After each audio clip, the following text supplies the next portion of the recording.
सम्मान देना यहाँ योगी आदित्यनाथ ने जरूरी समझा। और इस बीच आप ये भी देखिए कि यहाँ पर 3 बड़े रिकॉर्ड संगम में जिस तरह से ये स्नान ध्यान हुआ है उसमें बने। महाकुंभ 2025 में 3 गिनीज वर्ल्ड रिकॉर्ड बन गए हैं।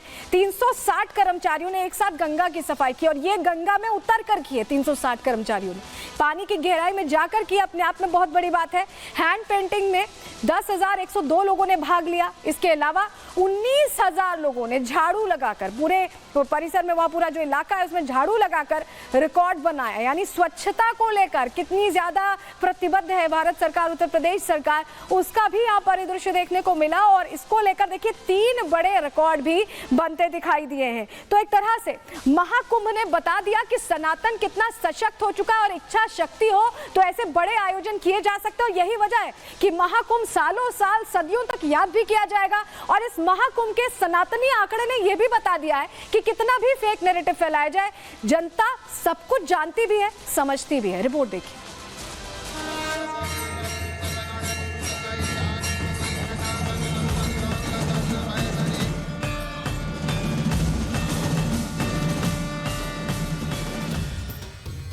संगम के तट पर 144 साल बाद विशेष महाकुंभ का आयोजन हुआ।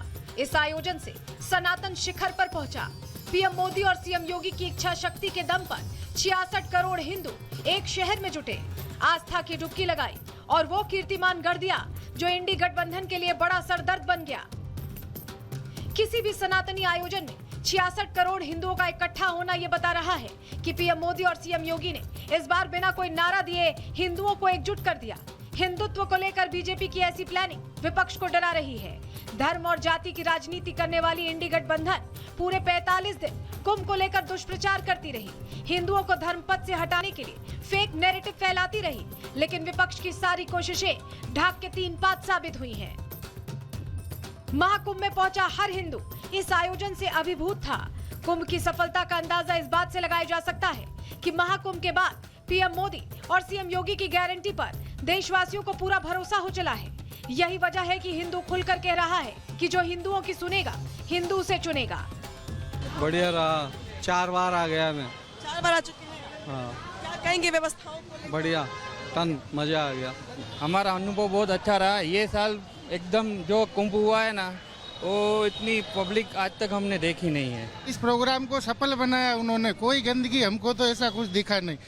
ये हमको यकीन नहीं हो रहा कि इतनी पब्लिक को कैसे इन लोगों ने मेंटेन किया होगा। यहाँ विपक्ष पार्टी जो भी बोले वो सब झूठे एक नंबर के। बाकी सबसे अच्छा हमको योगी सरकार को जो एकदम सफाई बफाई हर चीज में, पुलिस सुरक्षा हर चीज में सबने, हर पुलिस ने भी सबको सपोर्ट दिया है। महाकुंभ के बाद जनता का मूड बीजेपी के पक्ष में नजर आ रहा है। बीजेपी सांसद साक्षी महाराज ने साफ कह दिया है कि विपक्ष हिंदुओं की एकता से घबराया हुआ है, लेकिन विपक्ष है कि मानता नहीं। साक्षी महाराज जी, ये लोग अब जो देश की धारा से कट चुके हैं। देश के एलओपी के बारे में इस तरह की भाषा का इस्तेमाल करना, आदरणीय राहुल जी इस देश के बड़े नेताओं में से हैं। विचारधारा को लेकर कोई टकराव तो डिफर किया जा सकता है। महाकुंभ के दौरान विपक्षी आरोप लगाता रहा है कि कुंभ में वीआईपी कल्चर लागू है, उन्हीं पर ध्यान दिया जा रहा है। लेकिन विपक्ष के इस नैरेटिव को सीएम योगी ने कुंभ समाप्त होते ही ध्वस्त कर दिया। जब बात व्यवस्था और आस्था की थी तो सीएम योगी अपनी कैबिनेट के साथ कुंभ पहुंचे। जब कुंभ को सफल बनाने वालों के सम्मान का समय आया, तब भी सीएम योगी अपने मंत्रियों के साथ कुंभ की रेती पर खड़े नजर आए। पीएम मोदी हो या सीएम योगी, दोनों ही उस तबके को पूरा सम्मान देते हैं जिनके दम पर विकास की नई इबारत लिखी जा रही है। राम मंदिर प्राण प्रतिष्ठा के समय पीएम मोदी ने सबसे पहले श्रमिकों पर फूल बरसाए थे और आज जब गंगा की सफाई की बारी आई तो सीएम योगी हाथ में झाड़ू थामे नजर आए। मैं देखता था रात्रि में भी 12 बजे, सुबह 4 बजे भी स्वच्छता कर्मी लगातार इस कार्यक्रम के साथ जुड़ते थे। अभिनंदनीय है, आपका कार्य सचमुच अभिनंदनीय है। और इसलिए हमने कहा कि आज का भोज तो प्रारंभ हम स्वच्छता कर्मियों के साथ से शुरू करेंगे। लेकिन साथ साथ मैं आपको इस बात के लिए भी आश्वस्त करने के लिए आया हूं। एक सरकार ने तय किया है, प्रयागराज महाकुंभ के साथ जुड़े हुए जो भी स्वच्छता कर्मी थे, स्वास्थ्य कर्मी थे, इन सबको हम लोग एक अतिरिक्त बोनस देंगे 10,000 रुपए का। महाकुंभ के आयोजन के लिए प्रदेश सरकार ने अलग से बजट का आवंटन किया, जिसके चलते ये महाकुंभ इतना दिव्य और भव्य बन सका। लेकिन विपक्ष को इसमें भी फिजूल खर्ची नजर आई। लेकिन सीएम योगी जानते थे कि धर्म पथ से ही विकास पथ का निर्माण होगा। महाकुंभ में वो ताकत है जो प्रदेश की इकोनॉमी को बूस्ट करेगी। सीएम योगी ने आज सुरेश खन्ना की चुटकी लेते हुए बता दिया कि राजस्व का लाभ तो हुआ है, लाखों रोजगार मिले हैं। उत्तर प्रदेश की अर्थव्यवस्था में एक नया आयाम छूने के लिए उतावला दिखाई दे रहा है। कौन नहीं आया, किसने नहीं किया? शिवालिक पार्क नगर निगम ने बनाया, जितना इन्वेस्ट किया था उससे कई गुना उसने मुनाफा कमा लिया। ऐसे ही अन्य तमाम स्थानों पर ये चीजें हमें देखने को मिली। और मुझे तो सबसे अच्छा ये लगा कि जब खन्ना जी 80 साल की उम्र में अपने को कहने लगे कि अब मैं तो 60 साल का हो गया। महाकुंभ आयोजन से सनातन सशक्त हुआ, प्रदेश समृद्ध हुआ और मोदी और योगी में जन विश्वास बढ़ा। इस महाकुंभ से अगर किसी का नुकसान हुआ तो वो इंडी गठबंधन का, तुष्टीकरण की राजनीति करने वाले राहुल गांधी का, आस्था में मृत्यु तलाशने वाली ममता का, और सबसे बड़ा नुकसान 27 के सत्ताधीश बनने का सपना देखने वाले अखिलेश यादव का।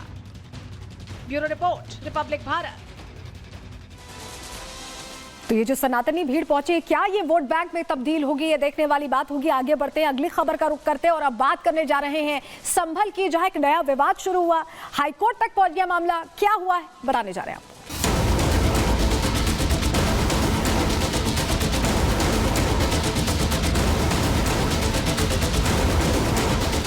जब अदालत में कोई चीज गई हुई है तो उसमें कोई भी पुताई इत्यादि करना बिल्कुल भी अवैधानिक है। सगाई पताई तो होनी नहीं चाहिए, ये तो जबरदस्ती की एक साजिश है। विवादित स्थल के चारों ओर सभी जगह पुलिस अलर्ट कर दी गई है और शांत व्यवस्था बनाए रखने के लिए पुलिस पूरी तरह मुस्तैद है। संभल में हरिहर मंदिर के दावे के बाद लगातार संभल चर्चा में बना रहता है। कभी बिजली चोरी की घटना सामने आती है तो कभी अवैध अतिक्रमण की कहानी समझ में आती है। लेकिन अब जो खबर आई है, यहाँ रमजान के महीने से पहले रंगाई पोताई की मांग कोर्ट तक पहुंच गए और उसको लेकर रार छिड़ती दिखाई दे रही है। कोर्ट में क्या हुआ है सब कुछ आपको बताने जा रहे हैं। संभल क्योंकि विवादों का अड्डा बन चुका है और यहाँ लगातार विवाद थम नहीं रहे। चलिए सबसे पहले आपके सामने हम जानकारी रखते हैं, आपको बताते हैं हुआ क्या है आज, खबर क्या है पूरी ये जान लीजिए। संभल में नया विवाद दरअसल रंगाई पुताई को लेकर हुआ है। जो वहां के लोग हैं वो ये मांग कर रहे हैं। इलाहाबाद हाईकोर्ट में मस्जिद की रंगाई पर सुनवाई हुई है। मांग लेते हुए ये कोर्ट पहुंच गए थे और हाईकोर्ट ने एएसआई को मस्जिद के सर्वेक्षण के ऐसे में निर्देश दे दिए। एएसआई ने यहां बताया कि मस्जिद की रंगाई पुताई जरूरी है या नहीं, ये पूछा हाईकोर्ट ने और इसके लिए बाकायदा सर्वेक्षण करने की बात कही गई है।